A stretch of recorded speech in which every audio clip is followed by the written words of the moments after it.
Have you been thinking about getting a NanoVNA for your shack or workbench? In this video, we'll be looking at the NanoVNA F version of this popular device.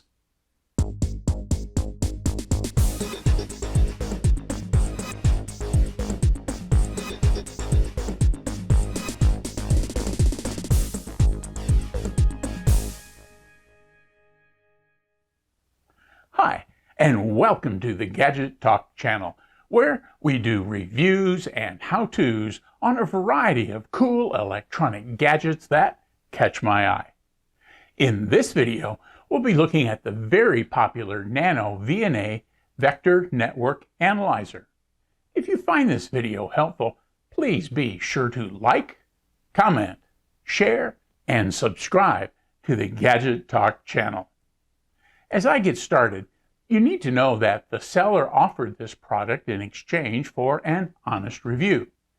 If you think this might be something you would like to add to your electronic test equipment, please use the link in the video description below or look for the device offered by the Amazon seller SWR Geek to help me say thank you for providing the device.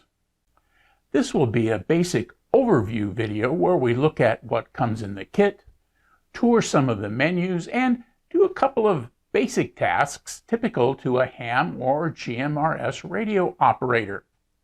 Now, the device will do a bunch more than what we'll look at, and I encourage you to follow up with some of the really good YouTube tutorials on the more advanced features of this NanoVNA. Let's first take a look at some of the versions of the NanoVNA you'll be seeing in the marketplace. On this slide, you can see there's 5 primary models you can choose from as of today. The NanoVNA F is the latest model. Note the primary differences are the device's screen sizes and their battery capacities. The 2 versions at the bottom of the list have different hardware along with different screen sizes and battery capacities. The big difference between these 2 and the ones at the top of the list is the number of scan points. Scan points represent the number of data points collected within the specified range. More points equal less interpolation when computing the various curves. Frankly, I'm not sure how big a difference it makes in day-to-day use. Let's take a look at what comes with the kit. So here's the NanoVNA F in its little case. It's a real nice little plastic box, and it's got this sponge foam that all the pieces are embedded in. So let's take a look at what we've got in there. First is the NanoVNA itself, and I've been using it. You may see some fingerprints there on the screen, it's the larger 4.3-inch screen. On this side, it's got port 1, channel S11, and port 2, channel S21. And then on the other end here, it's got a jog wheel, which you can make selections by pressing, and then you can move markers and move through menus by moving the wheel this way and that way. Of course, a lot of those you can do with touchscreen as well, which will be the desired way to do it. Although you're probably going to want to get, as I mentioned before, a stylus to make sure you get the right items touched with your finger, especially if you've got fat fingers like I do.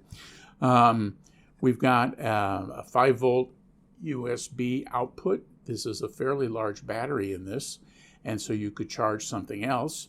And you've got your USB Type-C input, which is the data cable that you can use to connect to your PC or to charge this device itself, plus the on-off switch. And we'll take a look at menus here in just a second. So that is the device itself. Now the other parts that come with the device, we've got a couple of cables. And these are extensions. They're SMA male on both ends, so we get 2 of these. Depending on the kinds of tests you're doing, you may want to move the device under test away from the NanoVNA itself. These are handy for you to be able to do that. There are a couple of SMA connector adapters. So this one has a male on both ends, so you can make a connection if you happen to have some female end connectors. This one has got the socket or female end on both ends. Think of it as a barrel connector. And then this one is a 90-degree connector.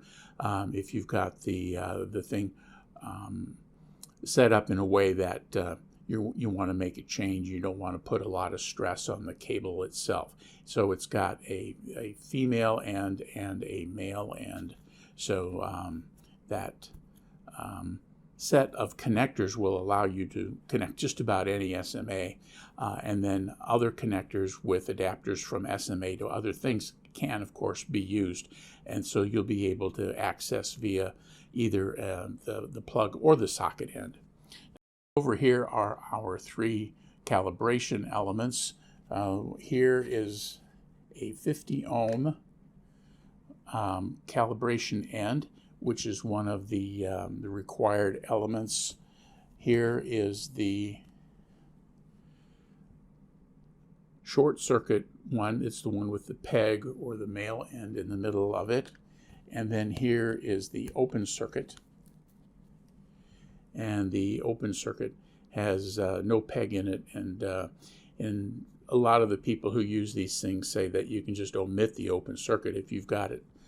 It's open naturally, and so the capacitance added by this little device, if you're really looking for high degree of accuracy, you may just want to not use this at all, but it's there. So when you're looking for the short open load or SOL type calibration, those are the 3 elements. If you're doing a SOLT calibration, you would use the cable here and go from S11 to S21 to make the throughput type connection, and then tap that on the calibration screen. That'll show you here in just a minute. So the last thing that comes with our kit is a USB-C cable, and it's all packaged up nicely. I've got a bunch of them around here, so I haven't used it yet. But if you don't have one, it's going to come, and that's what's going to allow you to connect to your computer or to your charger to charge the device before you use it. So that's what comes in the kit. Now, let's look at a couple of important points you'll need to be familiar with when using the NanoVNA-F. First, start by charging the device. Use the included USB-C cable. Next, familiarize yourself with the menus. The Quick Start Guide pictured here shows the menu structure. I'd recommend using a capacitive stylus with a fine point to navigate through the choices. I found that my fat fingers were too large to consistently hit the choice I was aiming for. Let's take a closer look. So here is a copy of the NanoVNA-F Quick Start Guide. I'm going to use that just to kind of go through the menus with you here real quick. You'll see them in action on the device itself in just a moment when we work through a couple of little tests together. But the home menu over here has a display, and with the display menu you can select the trace colors that you want displayed, the format which will give you whether it's a log mag, a phase, delay, Smith, SWR, and then along with polar and linear, and then a button to take you back to the other part of the menu. Here you can set a scale, you can set the scale, reference position, and a couple of other things. Here select the channel, whether you're testing where you only need S11 or whether you need a test that's going to use the S21 throughput. You can set the language, calibrate the touchscreen, and so forth. The next menu item down is the marker display, and in the marker display we can select the marker that we're going to use. We can have them all or just one. It gets pretty cluttered when they're all illuminated, so we're going to just choose one. Next over here we're going to choose the stimulus, And in the stimulus, we can set the start of our scan, the stop of our scan, and then if we want to do spans or centers, some of these numbers are going to adjust automatically. And so in the example we're going to use, we're going to take a look at a dual band UHF VHF antenna. So we're going to start at 100 megahertz and we're going to stop at 500 megahertz. And that'll be the area that we scan, and that'll show both dips in our antenna, hopefully. The next thing we come down here is that we want to be dealing with our calibration. And before we start that calibration, we do want to do one other thing. And so we're going to slide back up here to Format, and we're going to pick the display that we want for that. And so when we calibrate, we'll pick the Smith chart, because there's a couple of things that you'll notice on a Smith chart that will indicate that the calibration worked properly. And then we'll move over to SWR when we see that. So with our calibration then, we'll select Reset to clear the memories. We're going to select Calibrate, and then we'll use those three elements, the short, the open, and the load, to do the calibration.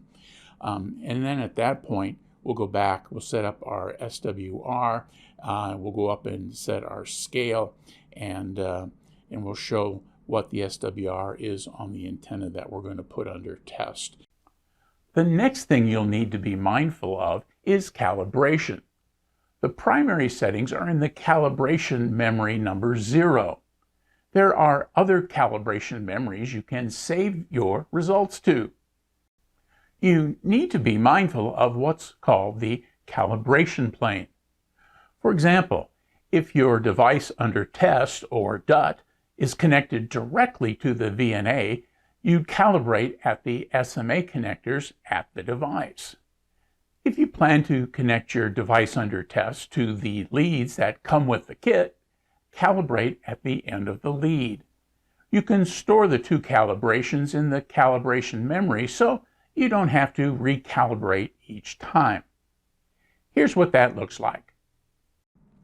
So here we have the NanoVNA turned on, and so let's go through that process that I just described to you using the flow chart. So first thing we're going to do, we'll just touch it. We're going to go to Display. Notice I'm using a stylus here with a fairly fine tip, and sometimes I still miss what I'm doing here. So we'll go first into the trace. In this case, I've got trace 2 on. That's the green trace. That's the one I want to use. The others I have turned off. So I'll go back. So we've got that done. Next, I'm going to go into Format, and I'm going to go into my Smith chart. And that's the first display that I'm going to use. Next, I'm going to go back.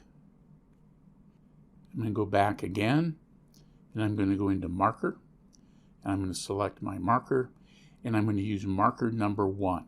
It's highlighted in black, so that's the one that's selected. I've got these other markers turned off so that we don't see them. Again, just to keep the display less cluttered. Again, we'll go back. The next thing I'm going to do is I'm going to go down into my stimulus, and I'm going to set my frequency range. And so I'm going to go with Start. Now you can maneuver the numbers using these, touch on the top, it goes up, and touch on the bottom, it goes down. It gets to be kind of a pain in the neck. So if you touch over here, you get a touchpad where you can select the numbers directly. And so as I said, I want to test the 2 meter and the 70 centimeter band. So I'm going to go from 100 megahertz for my start. And you can see right down here, it says 100 megahertz in very small print. Next, I'm going to go to my stop. Again, I'm going to touch there. I'm going to go up to 500 megahertz.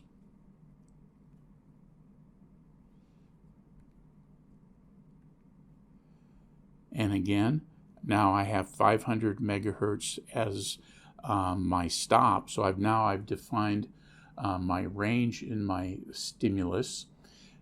So I can go back into my menu and go back. At this point then, I'm going to go back up into Display, and I want to go down to channel, and then I want to select my S11 channel because I'm going to be doing an SWR, so I'd want a reflection. So again, touch, channel, and reflect. So now that I've got that all set up.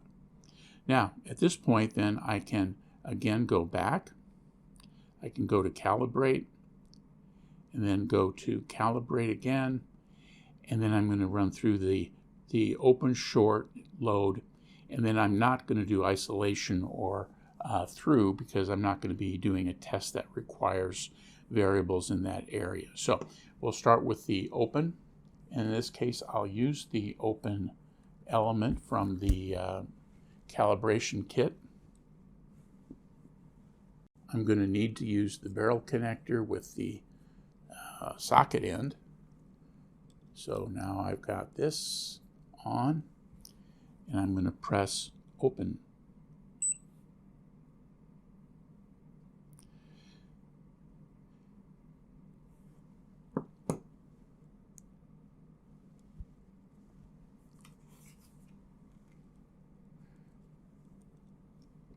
The next thing I'm going to do is I'm going to do the short.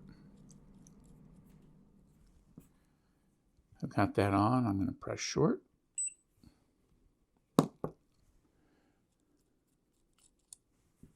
And then the last one I'm going to do is with the 50 ohm element, and I'm going to press load. And I'm going to then press done. And I'm going to save it into memory number 2. One of the things you'll notice is if we've done this correctly in the calibration work, you're going to see that marker number 1 is right there on the center line at the 50 ohm circuit. It's pure resistance, and so it's right there. At the top of the Smith chart, it's positive reactance or inductance, and then at the bottom of the Smith chart, it's negative reactance or the capacitive component of reactance. And here we've got just that 50 ohm, and so it's going to pop right there at the 50 ohm circle. This center line is pure resistance, and so that's what we've got. So we can anticipate that we have calibrated this in a way that's going to be effective for us. Now it's an open circuit, so you can see that it moved to the right. We're going to go back into our home menu basically here, and we're going to go down to display. We're going to go to format. We're going to change this to an SWR chart, and we can see that we've got a scale down here. And so now we don't have any antenna connected to it, but we've changed our chart. So we've got, for SWR, we've got 1 at the bottom, 9 at the top, the 2.0 line here, the 3.0 line here. And so now we'll be able to do our scans. Now there are a couple of other things to point out. I stored this memory in memory number 2, and you can see it says calibration 2 right there. The battery's got 3.91 volts. I'm working with channel S11. I'm in the SWR mode. It's 1.1 to, it says 2.3, but basically there's nothing connected here right now. And so the S11 SWR is there in the green. That's our green marker. We can see that we've got this 100 to 500 megahertz. So we're ready to set up our SWR. For most hams, the SWR measurements are what will be most of interest. For those who like to tinker with antenna designs, there are several other measurements that you'll find useful. In this clip, we'll scan the SWR of a Nagoya 771 dual band antenna to see what the SWR looks like across its coverage area. So at this point, I'm going to connect an antenna, and the antenna I'm using is going to be a dual bander, a little Nagoya 771, which has a reputation for being a pretty good antenna. So let's connect that to the end of our cable. Now, before I do that, remember that I did my calibration at the end of the cable, because that's where the device under test, or the DUT, is going to be, and that's my antenna. If I was connecting my antenna right here at the device itself, I would have calibrated right here. So what I've done then by calibrating here at the end of this little cable is that I've accounted for the various elements of capacitance and resistance and so forth in that cable. So that's called the measurement plane or the calibration plane. Now I've got my antenna set up. I'm going to move it away. So I try to get it as clear away from as much as I can, including my fingers and hands. And so now you can see that I've got a pretty nice little trace. I've got a dip down here, and I've got a dip down here, and then across there I don't have any dips, but even then it's still at 2.0, which on a little handy-talkie is not the best, but certainly doable. Now the other thing, I've got my marker right here, and if I can get my stylus on it properly, I can drag it, and I sometimes don't have much luck with that.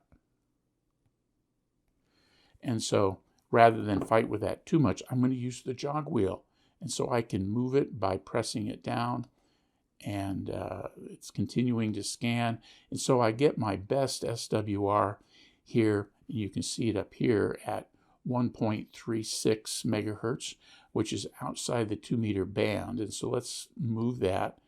So I'm up here at 144 megahertz now. I've got an SWR on this antenna.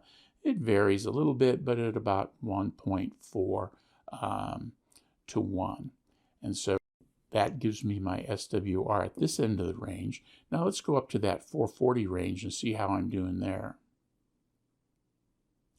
Again, using the little jog wheel, moving that marker through the frequencies, and as I move to my lowest point in that upper band, 70 centimeters, at 432 megahertz, I've got an SWR of 1.13, which is pretty good, but it's kind of outside the band I want. So I'm going to use the jog wheel just to move myself in there, in small increments. So at 440 megahertz, I've got an SWR here of 1.2. You can see it over here as well, 1.2 to 1. So that's pretty good. And then for you GMRS guys, let's scroll up to about 464, 462. That's where your frequencies are for the various GMRS channels. And you can see there, using this basically ham band, dual bander, the way the antenna is configured, that you're still getting a 1.5 to 1 SWR here in these higher frequencies. And so you shouldn't worry too much about getting a dual bander and using it on your GMRS radio, especially if your GMRS radio has got VHF receive capability. That'll give you some good sensitivity across the full band of your GMRS radio. That's pretty much how this is done. This does a lot of other things, and there are great tutorials on YouTube that will tell you how to do these various things, measuring velocity factors, or using velocity factors to measure the length of cable, inductance or resistance in a cable, verifying the results of your antenna modeling software if you guys are into that. So this will give you the opportunity to do that for about $100 versus a lab grade VNA that is going to be $6,000 to $10,000. You'll probably need a set of adapters to connect coaxes and antennas that don't terminate with an SMA connector. They're easy to find on Amazon, and I'll link some in the video description below. The last thing I'll mention here is that the USB-C cable allows you to connect to your computer and use VNA software to conduct your tests as opposed to using the menus on the device itself. The two primary programs used with the NanoVNA are NanoVNA Sharp and NanoVNA Saver. Both are free downloads. Android apps are also available. Here's a screenshot of VNA Saver. If you have a PC or tablet computer and are working in your workshop, having the PC versions of the software provides you with multiple displays and the ability to save various tests if you're working on an iterative process on your antenna design. This version of the NanoVNA F from SDR Geek on Amazon comes in at about $105 US as of today. I appreciate SDR Geek for sending the device for review. I found the build quality good and the operation pretty easy. The displays can get pretty cluttered, so the ability to select your desired traces is very helpful. As I mentioned before, you'll want to use a stylus to make menu selections. They too are available on Amazon with links below. The big advantage with these devices is that you can see the measured variable across the frequency range you specify. This means that instead of taking dozens of measurements using something like an SWR meter, which can give you excellent point measurements, the NanoVNA can show the SWR or other variable across the specified frequency range at the same time, as we showed earlier. At this price point, it competes favorably with standalone SWR meters with a much larger feature set. Again, if you found this video helpful, please click the thumbs up button below the video and subscribe to the Gadget Talk channel. Click the bell icon to be notified when I post new videos. 73, and thanks for watching.